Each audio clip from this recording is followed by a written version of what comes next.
vamos a conversar sobre Keynes hoy. Las obras completas de Keynes tienen 29 tomos, así que es muchísimo lo que ha escrito, incluye eso la correspondencia.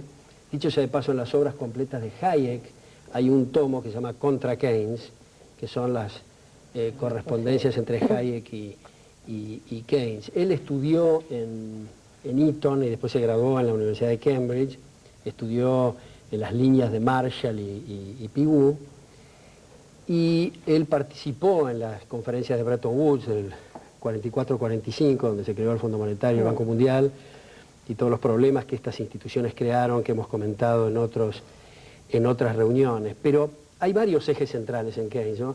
que quisiera ahora señalar uno, y ya se ve eso de 1920, en las consecuencias económicas de la paz, donde comienza a insinuar, y después lo desarrolla más claramente, que una de las causas centrales de la depresión es el ahorro. No lo dicen estas palabras porque asimila ahorro con atesoramiento, hay otras reflexiones que hay que hacer. Pero en todo caso, hay un libro muy interesante, me parece, editado por Aguilar, de Henry Hazlitt, que se llama Los errores de la nueva ciencia económica, donde toma la teoría general, que es el libro más conocido de Keynes, de 1936, capítulo por capítulo. Y elaborando sobre el ahorro, él dice, hagamos este ejercicio. Supongamos que pudiéramos tener un diálogo con Robinson Crusoe. Y está solo ahí en la isla. Y le preguntamos, ¿cómo hizo usted para prosperar? En la dialéctica keynesiana diría consumiendo mucho y consumiendo.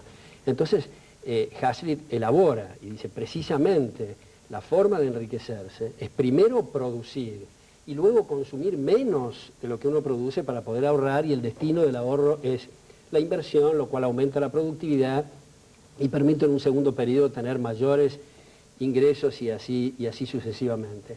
Sin embargo, en este eje en torno del ahorro, que Keynes lo quiere suplir con lo que llama inversión estatal, que es gasto estatal, que es en muchos casos emisión para financiar el tesoro y estos gastos a través del déficit. Por eso, un premio Nobel en Economía, James Buchanan, tiene un libro que me parece que el título ilustra mucho, que se llama La democracia en déficit, y el subtítulo es El legado de Lord Keynes, para mostrar este problema, esto como uno de los ejes, ¿no? El ahorro, el gasto público, el déficit fiscal.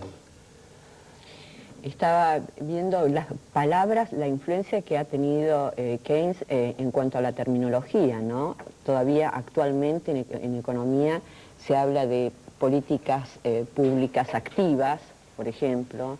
El gasto no es, el gasto del gobierno no es gasto, sino que es inversión. Es decir, ha tenido una influencia enorme hasta la actualidad. Seguramente es el economista que más influencia ha tenido.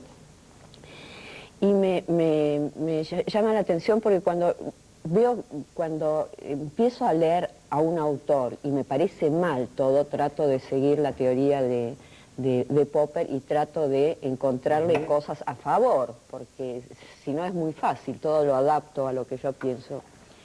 Y vos sabés que en este libro que vos nombraste del 20, que tiene que ver con la Primera Guerra, él es uno de los intelectuales que se opone fuertemente a el monto de las indemnizaciones para Alemania, que Alemania no estaba en condiciones de pagar el monto enorme de indemnizaciones, que eran tierras, eran fábricas, es decir, había de todo ahí adentro. Y que, como él bien decía, eso podía tener consecuencias muy negativas sobre la gente, porque a los políticos de extrema derecha o de extrema izquierda eso le había dado un argumento muy fuerte para oponerse a Gran Bretaña, a Estados Unidos, con todas estas teorías persecutorias, pero que ahí había elementos realmente ciertos. El Pacto de Versalles era algo tremendo, no solamente para un gobierno, sino para toda la población.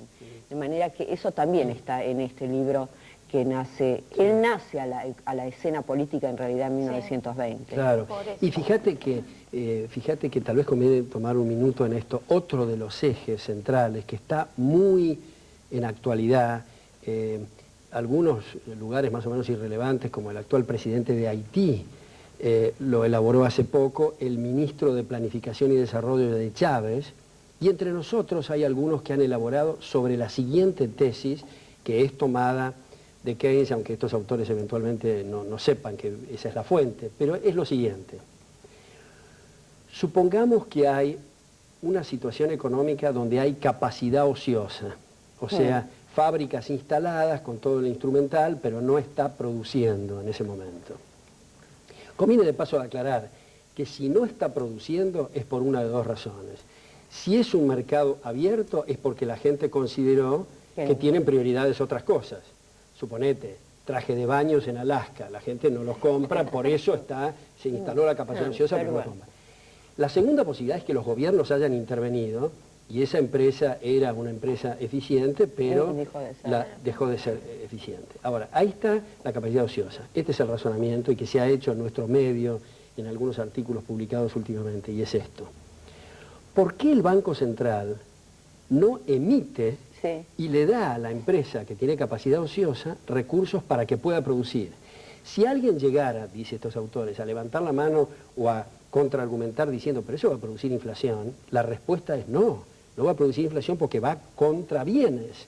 Estoy dando esos recursos a la capacidad ociosa, se producen bienes, por lo tanto no hay ese desequilibrio entre la masa monetaria y los bienes producidos, no va a haber problemas con los precios, en fin. Yo creo que es muy interesante analizar la falacia de este asunto. Ya el sentido común de la gente dice, ¿cómo puede ponerse en marcha toda una economía imprimiendo papeles y billetes? Bueno, hay que tratar de analizarlo primero sin moneda. Supongamos que estuviéramos en trueque. Si queremos darle recursos a una empresa con capacidad ociosa, hay que sacarle recursos de otro lado. O sea, de las naranjas, de las medias, de otra cosa, y se ve claramente que se está produciendo un agujero aquí para incentivar una empresa que el mercado consideró que, dadas las circunstancias, no podría operar. Supongamos que estuviéramos en un sistema monetario sano, suponete el patrón oro. Para darle recursos, oro, hay que sacarle oro a otras personas. Con la moneda aparece una ficción, pero en realidad es como si nosotros fuéramos la empresa de la capacidad ociosa, nos dan recursos y cuando nosotros empezamos a gastar o invertir, estamos alterando los precios relativos y por lo tanto estamos produciendo una transferencia coactiva de recursos, un consumo de capital y por lo tanto una baja de salarios en términos reales. Esto puede sonar a lo mejor con alguna complicación, pero es importante porque se ha difundido y popularizado enormemente. Alberto, yo quería hacer, me parece re interesante eso, y quería hacer una mención a lo que vos planteaste en tu primer comentario. Y si no te parece que a lo mejor una de las principales contribuciones de Keynes, y no estoy diciendo en este caso que sea positiva, sea o donde él haya centrado su argumento en la crítica a la ley de Say. Y tal vez no tendríamos que explicar un poquito qué es la ley de Say, porque fíjate que este argumento que vos también lo mencionas ahora, viene presentado como un argumento que la economía debe reactivarse a través de un impulso de la demanda, ¿no es cierto? Y él fue muy crítico de la ley de Say, que en síntesis siempre solemos presentarla como diciendo toda oferta crea su propia demanda, ¿no? Pero tal vez... Efectivamente hay algunos críticos que junto con la función consumo, el multiplicador y otras cosas consideran esta crítica a la ley de Say como un eje central. La ley de Say decía que la oferta crea su propia demanda. ¿Por qué no lo elaborás vos, Martín? Bueno, es que es un poco esto que vos decías, ¿no es cierto? ¿Por qué dice? Parece, a uno le suena raro, ¿no es cierto? Cuando uno dice toda oferta crea su propia demanda. ¿Qué quiere decir eso? ¿Que todo lo que yo produzca va a ser vendido así automáticamente? No, no debe ser interpretado así. Debe ser interpretado en el sentido que recién mencionaba Alberto, de que yo para ser capaz de demandar, primero tengo que haber producido algo. Imaginemos de nuevo, como era ese ejemplo, una economía de trueque en la que no hay dinero de por medio. Bueno, si voy a como había tantos clubes de trueque, digamos, yo tenía que llevar algo para entregar, de forma tal de que me podía llevar algo de ahí. Entonces, primero tengo que producir, y produciendo entonces voy a tener la capacidad de demandar. Eso es lo fundamental, digamos, si no, no puedo crear demanda de la nada. Primero tengo que tener esa capacidad de demandar que surge de la producción, y por lo tanto, tal vez, a contrapelo de lo que Keynes señalaba, más que prestarle atención a la demanda, hay que prestarle atención a la oferta, es decir, a la capacidad de producir y de generar riqueza. A la estructura de producción. Claro. Claro, porque lo que Say decía era que la oferta del bien X lo que hace es crear la demanda del bien Y. Es lo que vos decías, si uno cae cual astronauta en la Tierra y quiere adquirir algún producto, va a tener que producir algo, intercambiarlo en el mercado por algún instrumento de cambio, en este caso el dinero, y ahí comprar. En ese sentido, la producción antecede el consumo. Y luego Keynes creo que malinterpreta la ley de Saynes, como vos dijiste, diciendo, no, Saynes se equivocó porque lo que uno produce a veces no se vende. Pero Saynes no decía que se iba a vender automáticamente. Sí decía que para consumir había que producir. Y a partir de ahí, toda su teoría general del empleo, de intereses, un intento de refutar a Saynes, que eventualmente es cerrado porque lo malinterpreta ya desde el vamos. Por eso dice que la economía clásica asume pleno empleo. No es que asume pleno empleo, él interpreta mal la ley de Saynes, ¿no es así? Sí, sí, absolutamente, y creo que ya que mencionaste el tema del empleo, este es otro de los ejes de Keynes. Él sostiene, tal vez con razón, suponiendo regímenes intervencionistas, que los salarios no son inflexibles a la baja, o mejor dicho, no son flexibles a la baja, los salarios son inflexibles. Y por lo tanto, él sostenía que la forma, y esto puede ser cierto, no son inflexibles, depende cómo sea la estructura sindical, pero si hay consumo de capital, y el capital es la única razón por la cual se hace posible que aumenten los salarios, si hay consumo de capital, necesariamente van a bajar los salarios. Si los mantenés a los salarios, va a haber desempleo, que es lo que ocurrió en la época de Roosevelt, 13 millones de desempleados, que la guerra después disimuló, pero la otra forma, la forma de la receta keynesiana, es no hacer que los salarios bajen en términos nominales, pero tampoco simplemente permitir que esos salarios queden a ese nivel, sino financiarlo con emisión monetaria. Entonces, no se va a producir el fenómeno del desempleo, es cierto, pero los salarios en términos reales bajan, como consecuencia de que se los derrite vía la inflación monetaria. ¿Qué ha sido en muchas partes de América Latina? Creo que ahora ha cambiado algo, que alguien en campaña diga, creo en el salariazo, creo que hay que aumentar el 500%. Si aumentan y no hacen ninguna otra cosa, tienen un desempleo brutal. Y si hacen otra cosa, es emitir para derretir los salarios en términos reales, mantenerlos nominalmente, no tener desempleo, pero la gente toda más pobre. Porque déjame ahora presentar ese argumento en términos, yo diría ahora, de un Keynes moderno. Exacto. Es decir, básicamente lo que ahora en el lenguaje actual de la ciencia económica, básicamente se diría, el mercado fracasa y no puede absorber, genera desempleo, no puede absorber la mano de obra existente, por lo tanto el Estado tiene que intervenir.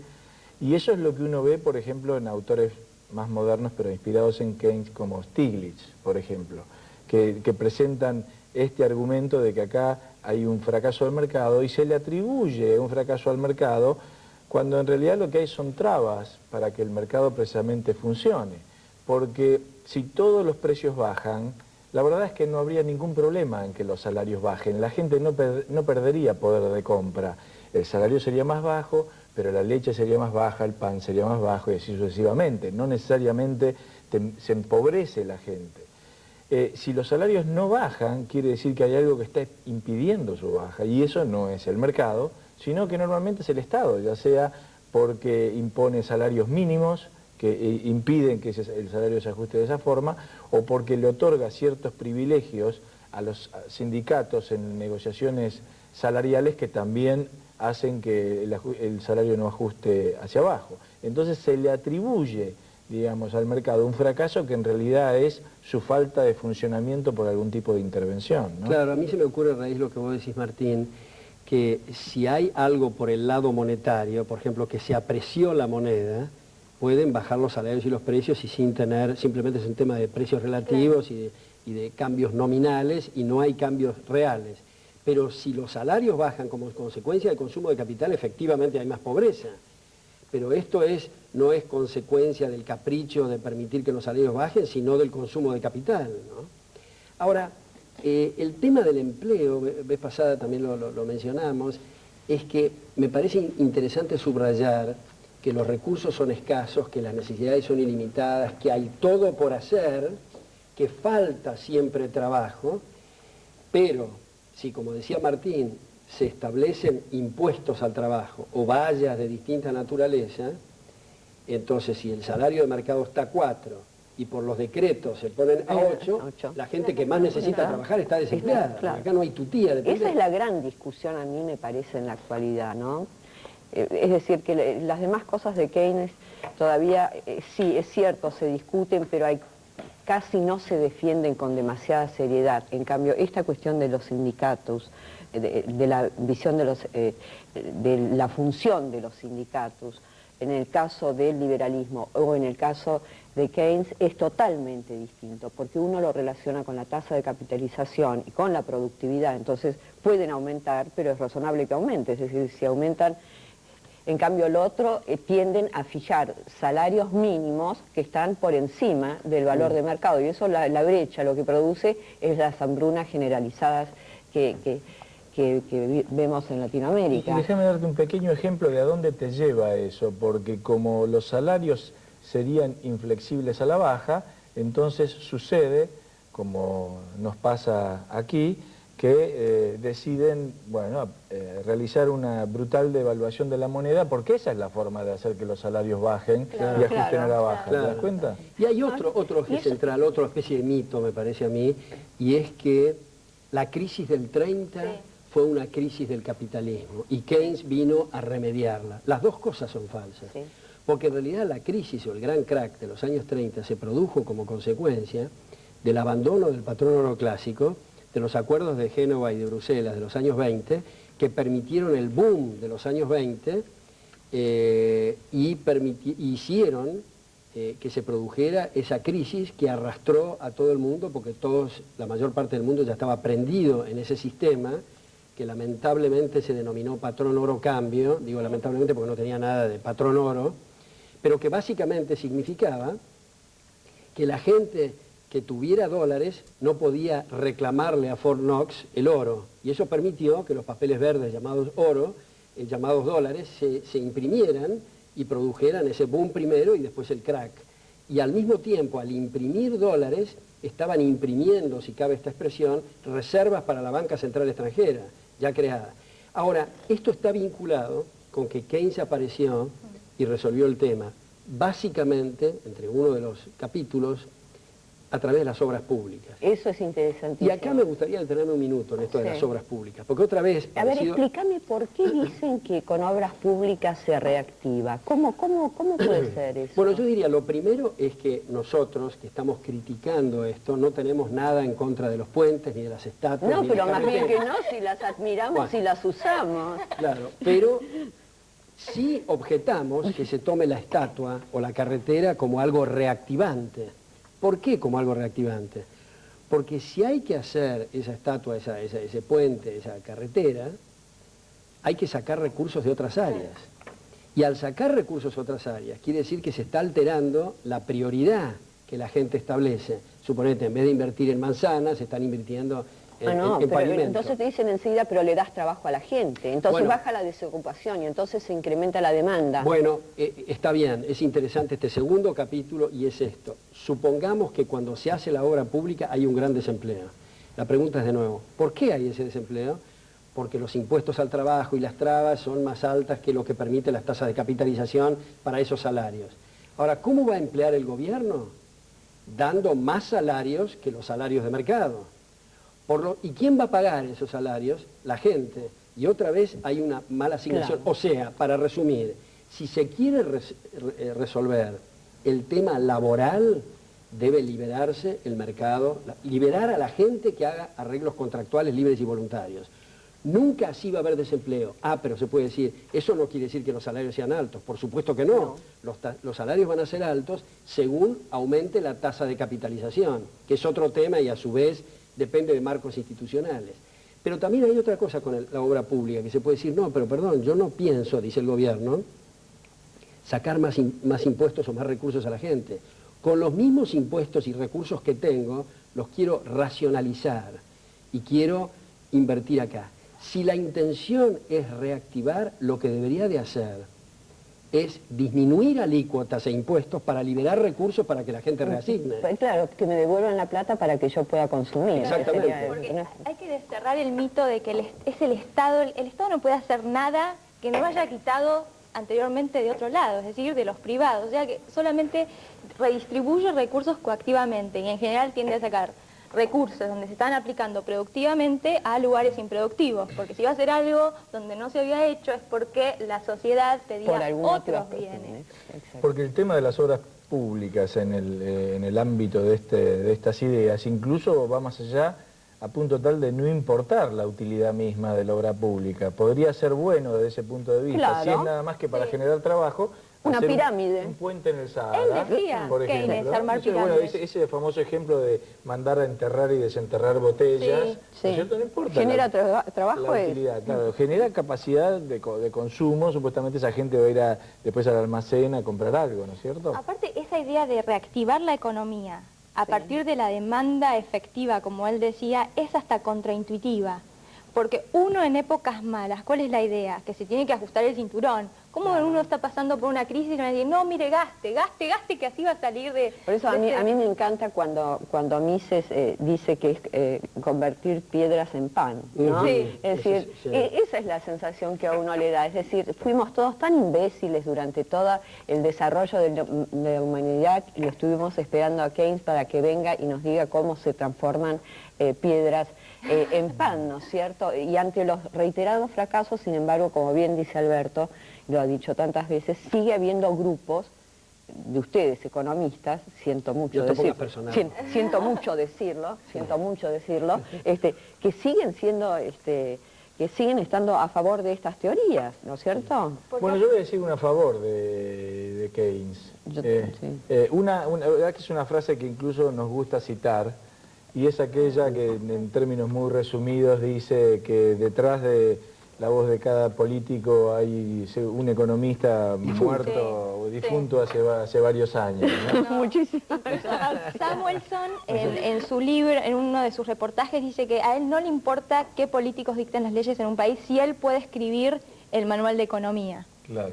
Ahora, eso que dice Martín es muy importante, tiene toda la razón. Es el valor de las ideas. Claro. Keynes lo está atribuyendo, a lo mejor exageradamente, a los economistas, aunque mucho daño han hecho. Menos que los sociólogos. De hecho, lo estamos discutiendo él ahora precisamente por el impacto que ha tenido. Claro. Así que él mismo lo ha probado. Claro, una vez contamos, creo, el chiste este de una especie de desfile militar, donde pasaban cañones antiaéreos, donde pasaban tanques y un montón de cosas, y uno le comentaba al otro, pero qué poder militar, en fin. Y después de un rato pasan un montón de tipos en traje gris, y uno le dice al otro, pero no es un desfile militar, ¿qué es esto? Esos son economistas, no sabes el daño que hacen. Bueno, vos te reís mucho, pero la sociología también.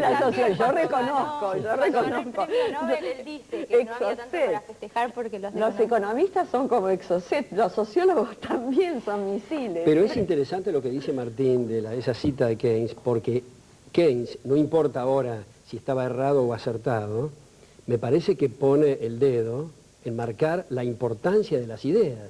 Claro que o sea, el político tiene atrás la opinión pública y atrás de eso intelectuales y determinadas ideas, sean economistas o sea quienes fueran, pero digamos, eso es lo que abre los plafones para que los políticos puedan ir en una dirección o en otra, ¿no? Y digo, el éxito que tuvo Keynes en el ámbito académico, ¿por qué lo han seguido, por ejemplo, en Harvard? ¿No fue también porque inventó esos modelos matemáticos y esos elementos agregados, demanda agregada, gasto, que en definitiva, digo, son abstracciones y no están relacionados casualmente?